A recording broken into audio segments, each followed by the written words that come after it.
Salut à tous, c'est Gladys, j'espère que vous allez bien. Aujourd'hui je vous retrouve dans une nouvelle vidéo pour vous présenter les parutions livresques du mois de mai. C'est parti, on va commencer tout de suite avec l'imaginaire et on terminera avec le contemporain. Je les ai classés par date de parution et du coup par grand genre thématique. Le premier livre qui sera publié en mai dans cette catégorie imaginaire, c'est La fille de la déesse de la lune de Su Lin Tan, publié chez Stardust dans un joli format relié comme ceci avec un jaspage on articule avec un jaspage rose vraiment magnifique. Je suis trop contente, en plus c'est trop beau, cette unicité. Franchement, des fois il n'y a pas besoin de faire une illustration, juste avoir quelque chose de complètement uni, je trouve ça vraiment très très beau aussi. Ici on va suivre Xinjin, une jeune fille qui est la fille de la gardienne de la lune et qui a vraiment une existence qui est gardée secrète aux yeux de tous puisque l'empereur céleste a enlevé sa mère pour voler son élixir d'immortalité. C'est donc une jeune fille qui a grandi exilée de tous en pleine solitude et qui, le jour où sa magie se tarit, va devoir se rendre au royaume céleste pour retrouver sa mère, pour apprendre à la sauver et surtout pour apprendre à utiliser cette magie. Et elle va s'entraîner aux côtés du prince qui ne la laisse pas indifférente mais qui du coup est le fils de l'empereur, son ennemi juré qui a quand même volé sa mère quoi. Donc c'est pas rien. Dans ce contexte-là, Xinjin va vivre énormément de choses. Elle va être amenée à rejoindre une armée, à affronter des ennemis redoutables et surtout à avoir une mission périlleuse en lien avec une rencontre de dragons. Bref, ça a l'air vraiment super chouette. C'est, je crois bien, le Stardust qui me fait le plus envie jusqu'ici, mais j'en ai lu aucun qui sont sortis cette année, c'est fou. Je m'étais dit ouais, je vais être à jour dans tous mes Stardust cette année. Quelle blague. J'espère vraiment le lire très prochainement parce qu'il y a plein de Stardust que j'ai adoré l'année dernière et je suis sûre que celui-ci fera partie sûrement de mes favoris. En tout cas, le résumé a l'air vraiment hyper tentant. Le 3 mai également, mais cette fois-ci chez Big Bang, j'ai noté l'apparition de Redstone de Charlotte Embrun, qui est un roman francophone où on va suivre Evie, une orpheline qui vit dans les bas-fonds de Greybor. Elle embarque à bord du Redstone, donc un bateau pirate redoutable pour partir à l'aventure, et le capitaine de ce bateau lui confie une mission périleuse, récupérer une carte mystérieuse. Quelque chose de bien commun finalement quand on a affaire à des livres de fantasy en lien avec la piraterie. Ici, on va retrouver un voyage qui va l'entraîner au-delà des mers de son monde et l'amener à découvrir son propre passé, de nombreux mystères, mais tout aussi à lutter contre des ennemis qui cherchent à lui barrer la route. Globalement, quelque chose qui a l'air plutôt commun en termes de piraterie, mais il s'agit quand même d'une sortie de mai, et en général, moi en début d'été, j'adore tout ce qui a trait à la mer, et lire des livres de piraterie, c'est vraiment mon dada, donc je pense que j'aimerais beaucoup Redstone, et j'ai trop hâte de le lire, d'autant plus que c'est un roman francophone, et j'aimerais lire beaucoup plus de livres francophones pour éviter justement de lire trop de traductions. Ça veut pas dire que j'ai quelque chose contre la traduction, c'est très bien aussi, mais c'est encore mieux quand on lit des livres francophones, parce que lorsqu'on va en salon du livre ou autre, quand on va rencontrer des auteurs lors de dédicaces, eh bien on peut vraiment échanger avec eux et c'est quelque chose qui amène un plus encore dans la lecture et qui permet de vivre encore plus profondément notre expérience de lecture en tant que lecteur. Donc j'ai envie de mettre un point d'honneur sur le fait de lire un petit peu plus de livres francophones. Ça veut pas dire que j'arrête la traduction pour autant. Je vous dis ça, mais c'est un livre traduit. En même temps, les éditions Lumen ne font que des traductions. Pour le coup, il s'agit d'une sortie du 4 mai, La fiancée du dieu de la mer de Axio.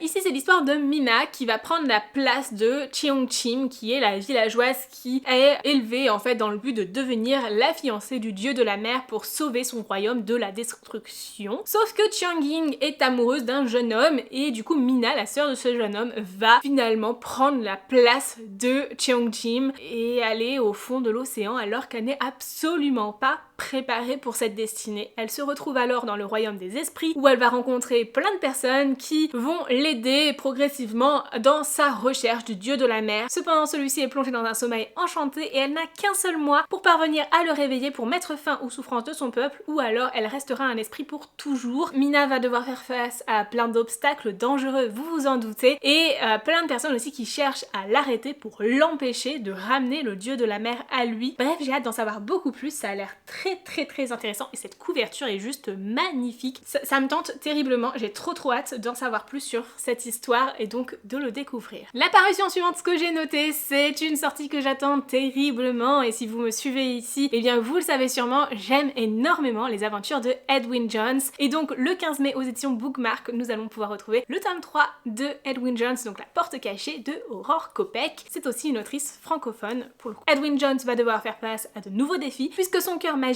est en danger, il menace de s'éteindre et là pour le coup, pour le réparer, il doit renouer avec sa famille qui l'a complètement renié. Donc ça va être assez compliqué pour lui de ce côté-là, d'autant plus qu'en parallèle de tout ça, il est sollicité par des faées pour quelque chose qui va l'amener à faire face à un dilemme. Et il a aussi sa relation avec Kellan qui ne se passe pas forcément du mieux possible, clairement. J'ai pas envie de vous en dire trop parce que j'ai peur de vous spoiler les tomes précédents, mais du coup ici, d'après l'autrice, puisque j'en avais discuté un petit peu avec elle, c'est une histoire qui va se concentrer un petit peu plus sur la magie et la romance entre Edwin et Kellan, beaucoup moins en tout cas sur l'enquête que ça n'a pu l'être dans les 2 premiers tomes. Donc c'est quelque chose que j'ai hâte de découvrir, j'ai hâte de voir comment Edwin Jones va naviguer à travers les différentes intrigues et dangers de la communauté de Third City. J'ai adoré les 2 premiers tomes et je suis sûre que j'aimerais énormément celui-ci aussi. Ensuite on passe au 17 mai aux éditions Milan avec la sortie de All of Us Villain, le tournoi d'Invernas de Amanda Foddy et Christine Lynn Eman. Alors ici c'est une histoire dans laquelle on va suivre le tournoi d'Invernas qui a lieu lorsque la lune de sang s'élève et que le voile pourpre tombe. Cette famille fondatrice de la ville doivent fournir un champion pour se battre à mort lors d'une compétition magique et la famille victorieuse aura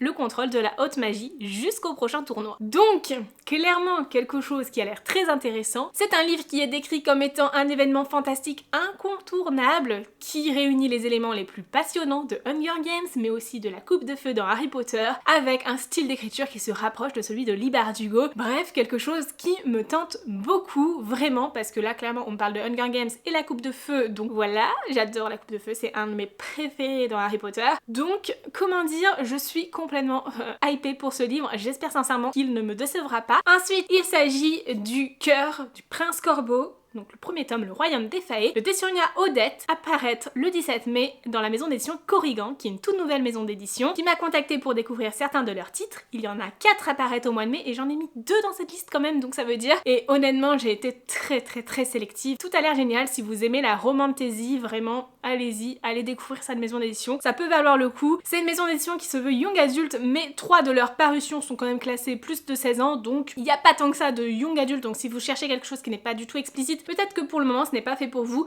mais en tout cas, Le Cœur du Prince Corbeau, ça a l'air vraiment super chouette. Un peu dans le genre The Cruel Prince. Ici, le prince Franco est l'héritier du trône de la cour de la lune. Il doit prouver à ses sujets qu'il est capable de se marier, de fonder une famille, bref, de faire perpétuer cette famille royale. Cependant, il a renoncé à l'amour après une série de rendez-vous très décevants, et pour résoudre son problème, il convient d'un pacte avec Humber, une domestique mi-faée, mi-humaine, qui doit se faire passer pour sa petite amie jusqu'au bal de la Pierre Lune. En échange, Humber pourra gagner sa liberté. Elle est donc prête à tout pour le faire, mais elle déteste Prince arrogant, et faire semblant de l'aimer pourrait s'avérer beaucoup plus difficile que ce qu'elle pourrait imaginer. Surtout dans ce monde de mensonges et d'illusions, où tout a un envoûtant et irrésistible parfum d'interdit. Quelque chose qui me fait du coup grandement penser au Prince Cruel, qui pourra convenir aux grands fans du coup de cette saga et de tout ce qui est romantasy, enemies to lovers. Et on vous propose donc avec la maison d'édition Corrigan de remporter un exemplaire de ce tome-là. Donc pour cela, rien de plus simple, vous remplissez le formulaire en description, vous mettez le mot-clé Corbeau si vous êtes arrivé jusque-là, comme ça vous aurez un petit bonus. Et la seule condition qu'on vous demande, c'est d'aller suivre la maison d'édition Corrigan sur Instagram, vous avez le lien en description, et de liker leur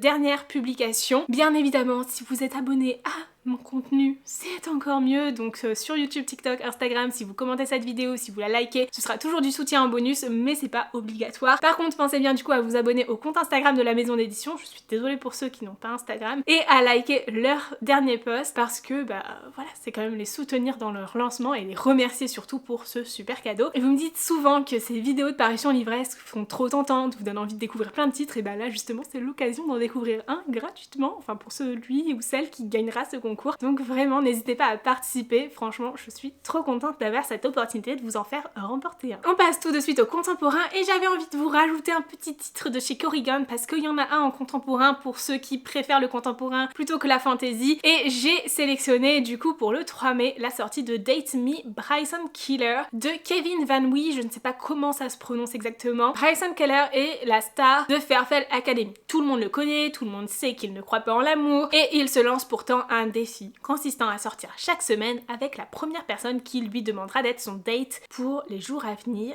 peu importe que cette personne lui plaise ou pas. Pourquoi il se met un tel défi? On n'en sait rien, mais on va le découvrir sûrement en lisant le roman. Et du coup, Kai Sheridan, qui est vraiment timide, un peu solitaire, va tenter sa chance et demander un date avec Bryson. Après tout, il sait très bien que le capitaine de l'équipe de football n'aime que les filles, ou en tout cas en apparence n'a l'air d'aimer que les filles, et pourtant il accepte puisqu'il réalise qu'il n'a pas précisé dans son défi qu'il ne devait pas sortir avec des garçons. Ils vont donc sortir ensemble, on s'attend à une histoire d'amour qui va complètement changer leur vie. Pour le coup, ça a l'air vraiment super chouette, en tout cas peut-être un petit peu cliché et un petit peu classique, mais si vous n'avez pas lu beaucoup de romances dans un cadre scolaire et le fait qu'il y ait ce défi là et tout, franchement ça peut vraiment valoir le coup. Je pense pour ceux qui ont aimé My Dear Franklin Prince, ça vous plaira grandement. En tout cas, j'ai un coup de cœur pour My Dear Franklin Prince et j'en retrouve un petit peu des vibes ici, même si ça reste quand même des histoires totalement différentes. Du coup, je pense que ça pourrait beaucoup me plaire aussi. À voir si je le lis ou pas un jour. Je l'ai pas demandé en service de presse celui-ci alors que l'autre je vais le recevoir, mais tout simplement parce que j'ai voulu être raisonnable aussi. Je sais très bien que j'ai quand même pas mal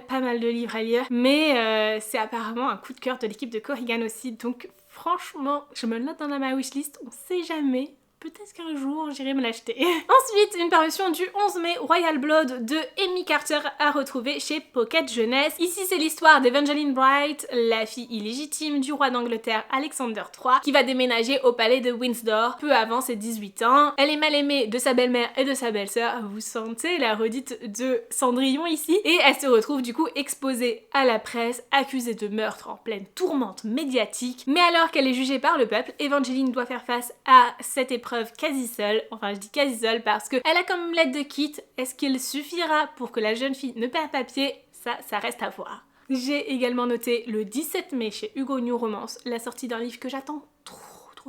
Je vous en parle depuis 3 mois, c'est la 4e fois que je vous en parle puisqu'il s'agit du tome 4 de Styx Riders, La vengeance de Méduse de Calypso Cadelin, qui va sortir du coup le 17 mai. J'ai trop hâte. Par contre, il sort en grand format, attention, les 3 mois précédents c'était des formats poche. Je vous le précise quand même, histoire que vous ne fassiez pas avoir. Si vous voulez tout avoir en grand format, il faut prendre les anciennes éditions. Alors du coup, ici on va suivre Courtney qui, après avoir été violée, oui c'est un petit peu gore, clairement c'est pour des adultes, ne pense qu'à se venger et se protéger derrière le masque de Méduse. Vous sentez le lien avec la mythologie? Ça reste quand même contemporain, mais il y a vraiment un lien avec la mythologie à chaque tome. Pour tenter d'aller mieux, elle tire sur son agresseur, mais elle réalise vite que cela ne la soulage pas, et du coup, elle doit maintenant fuir la vengeance des X-Demons, du coup un club de bikers, je suppose. Et donc les Styx Riders, un autre club, va la prendre sous leur aile, puisqu'ils voient en elle une recrue de choix, et donc pourquoi pas la prendre sous leur aile. Ici c'est donc Snack qui va être chargé de s'occuper d'elle, de tenter de la sauver de sa propre détresse, mais Courtney est une personne brisée et dangereuse et Snack va devoir lutter et prendre son mal en patience pour l'aider vraiment à aller mieux et avoir du positif dans la vie. Bref, j'ai trop hâte. Clairement, ce sont pas les meilleurs résumés à chaque fois et pourtant, mais cette saga est juste divine. J'ai adoré les 3 premiers tomes, le 2e est même un coup de cœur et j'ai tellement hâte de lire la suite, franchement. J'aime trop, je trouve que cette autrice a vraiment une manière de nous faire ressentir les émotions des personnages, leurs sentiments, leur évolution et surtout elle nous montre des liens très forts, amicaux et familiaux qui ont leur importance et il y a de très belles valeurs dans ces romans. Bref, ça me tente trop et clairement celui-ci, à peine je vais le recevoir, je vais le lire, ça c'est quasi sûr. Ensuite, j'ai sélectionné la parution du tome 4 des Campus Drivers de C.S. Will qui paraîtra du coup le 24 mai chez Hugo New Romance. Vous le savez peut-être si vous me suivez depuis un moment, peut-être pas si vous venez d'arriver, mais les Campus Drivers c'est une de mes sagas de New Romance préférées qui est hilarante. On est clairement sur une histoire qui nous fait passer un super bon moment, qui nous fait rire énormément et bref, j'aime trop les Campus Drivers. Le principe, c'est qu'on suit des étudiants à l'université qui ont lancé une application Campus Drivers qui permet de conduire les étudiants et en particulier les étudiantes d'un bout à l'autre du campus. Ici, ils se retrouvent donc à Miami, donc ils déménagent et s'associent à Love Machine, une application de rencontre. Le but ici d'offrir aux étudiants un service encore plus complet, mais qui tourne beaucoup autour de l'amour. Et on va suivre ici Raphaël Torres, qui clairement n'a pas signé pour voir de l'amour envahir sa voiture. Des cœurs au rétroviseur, c'est clairement trop pour lui. D'un autre côté, on a Juliette Monroe, qui elle s'est toujours dit qu'elle ne monterait pas à bord d'une voiture des Campus Drivers et en particulier de celle de Raphaël. Cependant, elle va bien finir par se retrouver dans cette voiture et ces 2 protagonistes vont protéger coûte que coûte de l'amour. Pourtant, ça n'empêche pas qu'ils grandissent entre eux. J'espère sincèrement que ce sera à la hauteur des tomes précédents de Campus Drivers et que cette suite de la saga, puisque là il y a le tome 4 mais il y a aussi un tome 5 de prévu, vont vraiment bien compléter la première trilogie parce que franchement j'ai adoré la trilogie des Campus Drivers, c'était hilarant à chaque fois et j'ai clairement un petit peu peur que ça fasse redite, donc j'espère que ce ne sera pas le cas. En tout cas, je m'attends à une romance légère et surtout à énormément de réparties, beaucoup d'humour et c'est ce que je vais rechercher ici parce que c'est C.S. Quill, clairement la queen de l'humour. Elle m'a toujours fait rire dans ses romans et j'espère que ce sera encore le cas ici avec ce tome 4 des Campus Drivers. Et si jamais les Campus Drivers vous tentent et que vous n'avez toujours pas découvert cette histoire, avant de craquer pour les formats papier, vous avez aussi les formats e-book sur Nextory.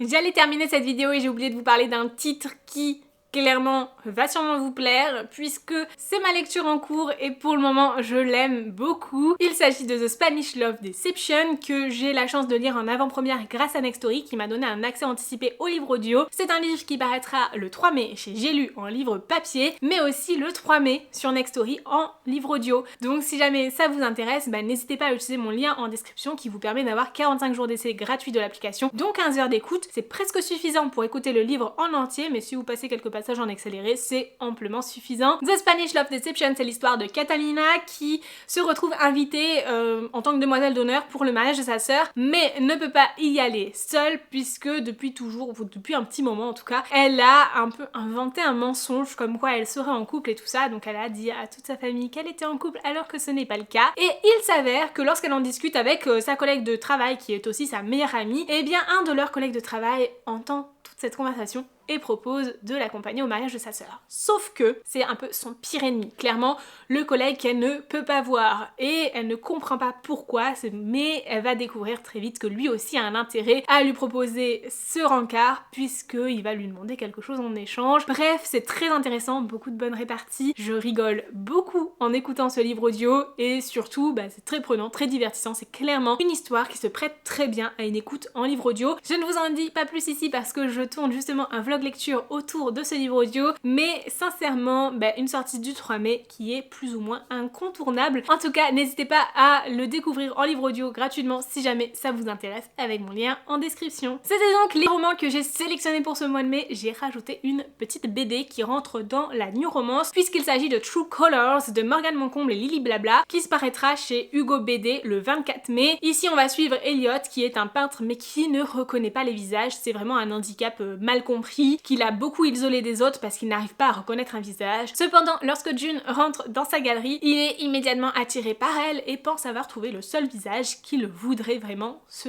rappeler toute sa vie. Une connexion entre les deux artistes est immédiate et irrévocable, mais Elliot ne vit que pour sa soif de vengeance et n'est peut-être pas prêt à se lancer dans une histoire d'amour. Bref, une BD qui a l'air vraiment super chouette, j'ai beaucoup aimé certains récits de Morgane Moncomble que j'ai pu lire jusqu'ici et je n'ai jamais lu de livre de Lily Blabla, donc j'ai hâte de découvrir cette BD à 4 mains qui je pense vaut vraiment le détour. En tout cas j'ai hâte de le découvrir pour vous en parler très prochainement. Voilà donc pour cette vidéo des parutions livresques du mois de mai, j'espère sincèrement qu'elle vous aura plu. N'hésitez pas à me dire en commentaire quel est le titre que vous attendez le plus pour ce mois de mai, qu'il soit dans cette vidéo ou non d'ailleurs, parce que franchement à chaque fois quand vous me dites quels sont les titres que vous attendez le plus, je me rends compte que j'ai oublié tel ou tel livre, que j'avais pas remarqué que celui-ci allait paraître, etc. Et du coup, eh bien ça enrichit aussi ma wishlist, soyons honnêtes. Honnêtement, le but de cette vidéo n'est pas de vous faire craquer pour tous les titres, mais juste que vous soyez au courant de ce qui va paraître pour pouvoir faire vos choix en pleine conscience. Et si jamais vous ne voulez pas lire des nouveautés mais que vous voulez attendre un petit peu, n'hésitez pas à aller voir les vidéos de parution livresque qui datent d'il y a quelques mois ou mes avis lecture ou autres qui sont un peu plus anciens pour pouvoir avoir